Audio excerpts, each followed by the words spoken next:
Barrette. Bonjour Gaëtan. Bonjour Alexandre. Alors, revenons sur deux nouvelles qui sont passées peut-être un peu sous le radar en fin de semaine, mais qui méritent notre attention. La première, ça touche Joanne Castonguay, qui est la commissaire à la santé. On apprend qu'elle a octroyé plusieurs contrats à un proche de gré à gré pour des montants qui sont juste en dessous des seuils d'appel d'offres publics. Écoute, il faut vraiment saluer le travail de l'AMP là-dessus. Je les ai contactés. C'est dit, qu'est-ce que je voudrais poser comme question? Question bien simple, là. Est-ce qu'il y a eu une dénonciation où vous êtes allé pour toutes sortes de raisons dans ce dossier-là? La réponse, c'est que eux surveillent les marchés et ils ont constaté une potentielle irrégularité. Ils ont enquêté et ils ont trouvé quelque chose de complètement inacceptable. Rappelons les faits. La commissaire à la santé au bien-être, Joanne Castonguay, là, elle a été nommée parce qu'elle était la pureté absolue, là. Elle a un parcours académique impeccable, HEC, Pôle santé, Cyrano, toutes sortes d'expertises. On la nomme mandat, surveiller la qualité et l'efficacité, l'accès des soins de santé. Bon. Petite équipe, Alexandre, 26 employés. OK. Et là, l'AMP enquête et ça ne s'invente pas, là. Elle constate qu'il y a eu à peu près 80 situations où, depuis sa nomination, elle a fait des ententes gré à gré. Gré à gré, ça veut dire qu'on ne va pas en appel d'offres. On décide d'aller avec qui on veut. Il a été démontré qu'elle allait avec des gens dans sa famille par alliance, mais famille quand même. Mais la meilleure, Alexandre, là, c'est que la commissaire a invoqué la nécessité d'aller en gré à gré parce que ses activités étaient, je cite, scientifiques et qu'en termes de technologie de l'information, tout le monde n'est pas capable de faire ça. OK, mettons que c'est vrai. Le problème, c'est que l'AMP a démontré dans les documents qu'elle avait, la commissaire, c'était démontré des compagnies qui pouvaient se concurrencer et livrer la marchandise. Bang! Premier problème. Deuxième problème, l'AMP a démontré qu'il y avait une mauvaise planification, mauvaise définition des besoins et pas de surveillance. Je te donne un exemple. Les contrats qui disaient on va vous payer 115$ de l'heure pour tel travaux, ben, ils étaient payés à 130, 150, 160. Pas de surveillance. Et on s'en va comme ça tout le long, tout le long. Il a été démontré qu'il y avait volontairement, là, un stratagème, une tactique de fractionner les contrats pour ne pas aller en appel d'offres. Écoute, là, comment une personne qui a les qualifications qu'elle a, qui a une position de pureté, là, on la met là, pour regarder objectivement un grand système énorme et qui doit conseiller le gouvernement, comment on peut garder cette personne-là en poste Ben, avec un comportement comme ça, avec les impôts des contribuables? Moi, j'en reviens pas. Je vais poser une question simple, Alexandre. Est-ce que le scandale doit venir de la somme qui est en cause ou le principe qui est bafoué? Non, je comprends, Gaëtan, parce qu'on les a fractionnés et on les a renouvelés, ces contrats-là. Alors, quand on met ça bout à bout, ça fait plusieurs centaines de milliers de dollars. Là. On en a un, là, 585 000. Alors, dans ton esprit, là, est-ce que c'est elle qui doit démissionner ou elle doit se faire démissionner?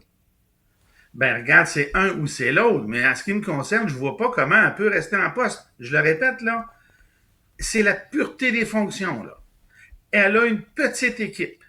C'est une équipe, c'est une économiste, là. Elle est rompue à la chose économique.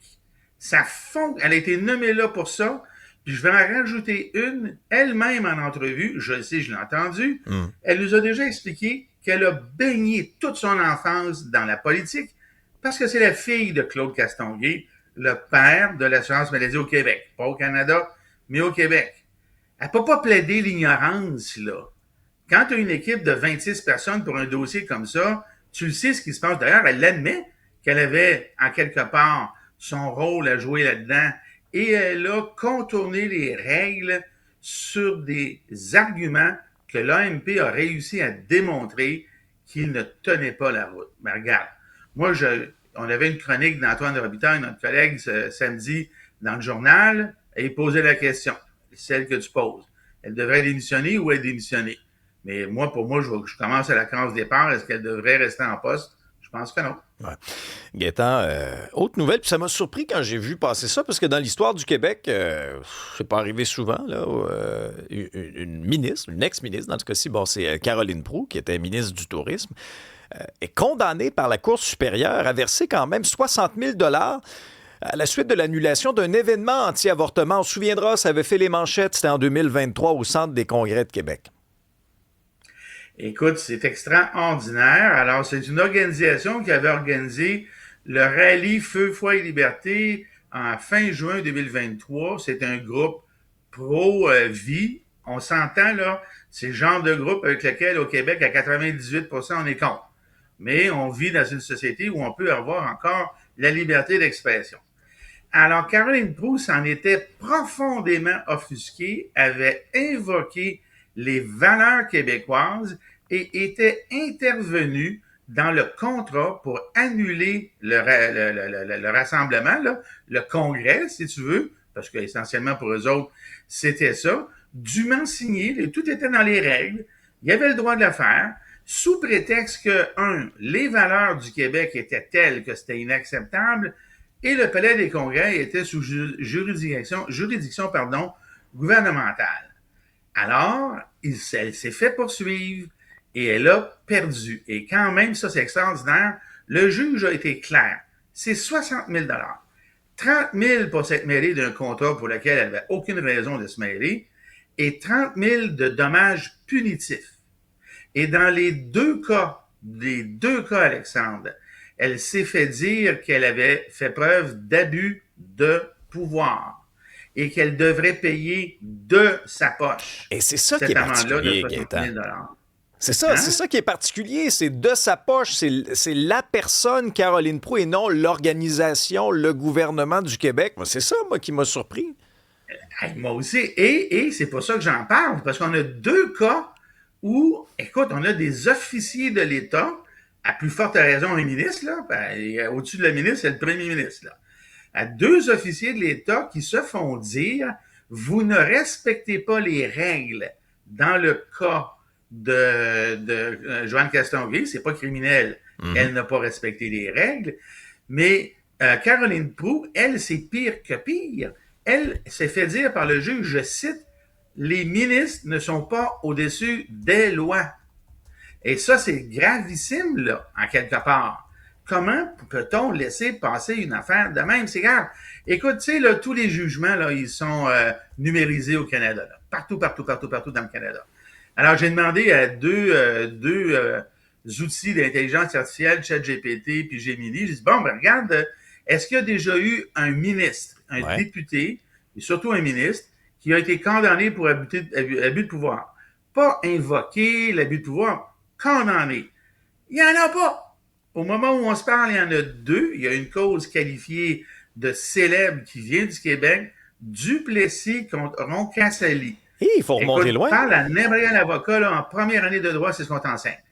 Le gars Duplessis avait enlevé un permis d'alcool à un restaurateur qui était témoin de Jéhovah, qui lui appuyait financièrement les poursuites contre les témoins de Jéhovah. Duplessis n'avait pas aimé ça, on y enlève son permis. Abus de pouvoir, condamnation, amende. Écoute, c'est la deuxième fois, c'est quand même extraordinaire.